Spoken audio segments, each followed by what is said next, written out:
Hello అండి. అందరికీ భోగి శుభాకాంక్షలు. నేను పండగలు అప్‌లోడ్ చేయబోయేలకే ఆల్రెడీ పండగ గూడా వచ్చేసింది. ఇంకేం చేస్తాం, రోజు ఇంట్లో పనులు, బయట పనులు, ఈ పనులు, ఆ పనులు, ఊరెళ్ళి ఇవే సరిపోతున్నాయి. ఇంక మురుకులు అన్నీ ఒకే రోజు చేసేసాను. ఇంకెందుకులే లేటు రోజు ఒకటి పెట్టుకోవడం అని. ఇంక వాము, కొన్ని నువ్వులు, ఉప్పు, కారము, పసుపు, నువ్వులు ఇవన్నీ వేసుకొని బాగా కలిపేసుకోవాలి. ఇంకా ఆయిల్ కూడా వేసాను. ఆయిల్ అయినా నెయ్యి అయినా ఏది ఉంటే అది వేసి పిండిలోనే బాగా కలుపుకొని ఇంకా వాటర్ తగినన్ని పోసి కలిపేసుకుంటాను. ఇంకే పని చేసినా కానీ ముందు పొయ్యినైతే పూజిస్తాను.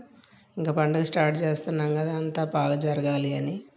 ఇంక మళ్ళీ ఏదో మిస్టేకులు రాకుండా, మనం పొయ్యితో కూడిన పని కదా, కట్టెల పొయ్యి కాదు కదా, గ్యాస్ కదా, అందు గురించి నాకు కొంచెం భయం. ఈ పెద్ద పొయ్యి ముట్టించి వండాలంటే మా వారు ఉన్నప్పుడే చేస్తాను. ఇలాగా ముట్టించి సిలిండర్ పెట్టడం ఇవన్నీ నా ఒక్కదానికైతే కొంచెం భయము. ఇంకా అందుకని అలాగా ఇంక మురుకులు అయితే కొన్నే చేశాను. ఇంక చాలా చేసినా కానీ పిల్లలు తినరని ఇంకా అలాగ ఏదో చేసేసాను. ఇంకా ఊరు వెళ్ళిన తర్వాత చూడాలి ఇంకా ఎలాగ అయిందని. వీడియో నచ్చితే చిన్న లైక్.